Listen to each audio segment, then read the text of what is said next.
Hello everyone, welcome to my class. आज जो मेरे क्लास का टॉपिक है वो है आपका सेंटेंसेस। ठीक है, चलिए डिस्कस करते हैं सेंटेंसेस होते क्या हैं।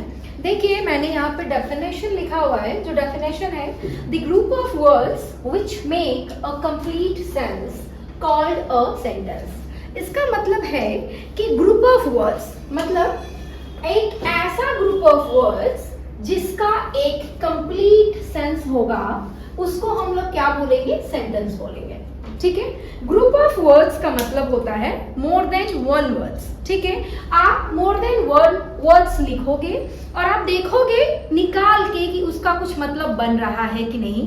अगर उसका मतलब बन रहा है तो आप उसको सेंटेंस के कैटेगरी में डालोगे। देखिए, इस डेफिनेशन को क्लियर करने के लिए I have written some examples over here. As you can see, my first example is going to the boy school, the school is. As you can see here as well, I have written so many words. See 1 2, अगर मैं count करूं तो मैंने एक से ज्यादा words यहाँ पे लिखा हुआ है। लेकिन आप ये देखिए कि इन ग्रुप ऑफ वर्ड्स का कुछ मतलब निकल रहा है कि नहीं। मैं जब देख रही हूँ तो इसका कोई मतलब निकल नहीं रहा है, तो मतलब ये है कि ये एक सेंटेंस नहीं है। ठीक है, फिर से मैंने सेकेंड एग्जाम्पल जो लिए हैं वो ये है कि the boy is going to the school. इसका आप देख सकते हो कि एक सिस्टमैटिक वे में लिखा गया है और एक इसका मतलब भी निकल के आ रहा है, तो इसको हम लोग क्या बोलेंगे? सेंटेंस बोलेंगे। ठीक है, आई होप कि आपका क्लियर हुआ। तो एक बार और डिस्कस कर लेते हैं क्या होते हैं sentences. The group of words which make a complete sense, जिसका एक प्रॉपर मीनिंग होगा, उसको आप क्या बोलोगे? सेंटेंस बोलोगे। ठीक है, चलिए अब कुछ फीचर्स होते हैं सेंटेंस के। Features of a sentence. Features of a sentence का मतलब है कि मैंने मान लीजिए आपको कुछ ग्रुप ऑफ वर्ड्स मिल गया, आप क्या देख के उनको सेंटेंस की कैटेगरी में डालेंगे। देखिए, तो पहला फीचर ये है that it always begins with capital letter. एक सेंटेंस जो होते हैं वो हमेशा कैपिटल लेटर से बिगिन होंगे। शुरुआत उनका जो है वो हमेशा क्या चीज से होगा? कैपिटल लेटर से होगा। ठीक है, नेक्स्ट है ends with full stop, question mark और एक्सक्लेमेटरी मार्क। सेंटेंसेस जो होते हैं या तो फुल स्टॉप से एंड होंगे, या तो क्वेश्चन मार्क से एंड होंगे, या फिर एक्सक्लेमेटरी उनके लास्ट में रहेगा ही रहेगा। ठीक है, चलिए नेक्स्ट क्या है? ये जो है ये आपका सबसे इंपॉर्टेंट इनका फीचर्स होता है वो ये है that it must convey a proper meaning. If that group of words is a sentence, it means that group of words will must convey a proper meaning। वो जरूर एक प्रॉपर मीनिंग जो है वो कन्वे करेगा। ठीक है, चलिए अभी हम लोग नेक्स्ट पार्ट सेंटेंस का डिस्कस करते हैं, जो कि है हमारा पार्ट्स ऑफ सेंटेंसेस। ओके, देखिए there are 2 parts of sentence. Okay, sentence के कितने पार्ट्स होते हैं? तो सेंटेंस के 2 पार्ट्स होते हैं। So the first one is subject. ठीक है, पहला क्या होता है? सब्जेक्ट होता है, एंड दूसरा क्या है? प्रेडिकेट। क्लियर? सब्जेक्ट क्या होते हैं? तो डूअर ऑफ एन एक्शन। आपके सेंटेंस में जो काम करने वाले होते हैं, जिनके बारे में सेंटेंस में बात किया जा रहा है, उसको हम लोग क्या बोलते हैं? सब्जेक्ट बोलते हैं। ठीक है, इस चीज को हम लोग एग्जाम्पल के साथ और डिटेल में समझेंगे। दूसरा देखिए क्या है? प्रेडिकेट। ठीक है, क्या है? प्रेडिकेट। तो प्रेडिकेट क्या होता है? Rest of sentence.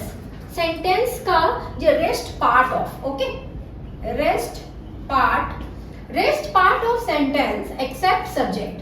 सब्जेक्ट को छोड़ के बाकी का जो पार्ट बैठता है उसको हम लोग क्या बोलते हैं? प्रेडिकेट बोलते हैं। ठीक है, देखिए एक चीज यहाँ पे मैंने लिखा हुआ है दैट इज ऑब्जेक्ट। तो इसमें मैंने लिखा है that it receives the action done by subject. There is one more part of sentence that is object. Clear?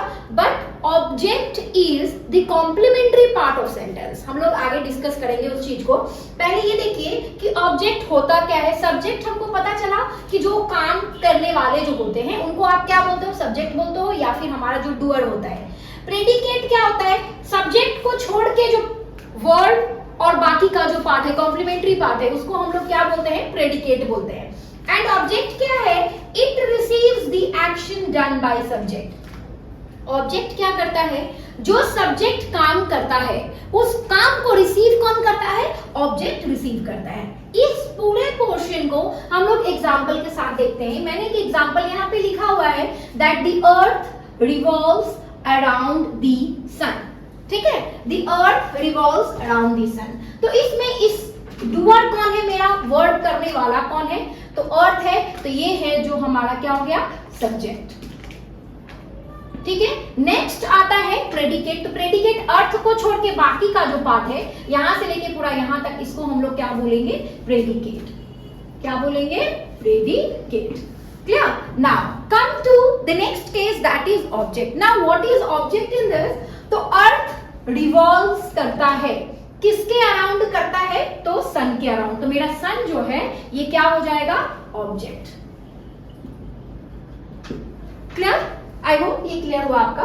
देखिए नेक्स्ट मैंने कुछ नोट्स लिखे हुए यहाँ पे। तो नोट में मैंने लिखा हुआ है that object is a complementary part of a sentence. एक सेंटेंस का ऑब्जेक्ट जो होता है वो कॉम्प्लीमेंट्री पार्ट होता है। Complementary in the sense object जो है वो सेंटेंस को और खूबसूरत और ज्यादा मीनिंगफुल बनाता है। ठीक है, complementary part of sentence. It will not present in every sentence. Object जो है वो आपको हर सेंटेंस में नहीं देखने को मिलता है। टू फाइंड आउट ऑब्जेक्ट, अगर आपको सेंटेंस में ऑब्जेक्ट फाइंड आउट करना है इन अ सेंटेंस, तो क्वेश्चन योर वर्ब। आपके सेंटेंस में जो वर्ड है उसको आप क्वेश्चन करो। किस चीज से क्वेश्चन करना है, विद व्हाट। क्या चीज से क्वेश्चन आप करेंगे, व्हाट से। If you are getting your answer means your word, your sentence is having an object. Clear? See, for clearing this topic, I have taken an example.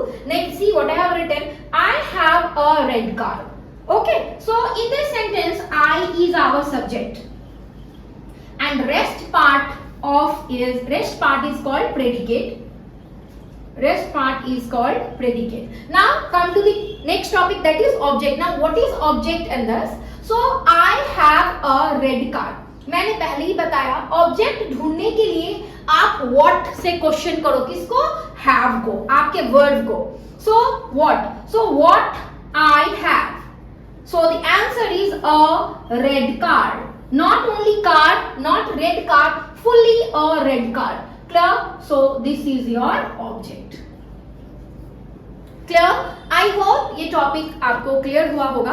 Next class में हम लोग इसी सब्जेक्ट प्रेडिकेट और object पे exercise करेंगे, जिससे आपका ये टॉपिक जो है और क्लियर हो जाएगा। Thank you so much.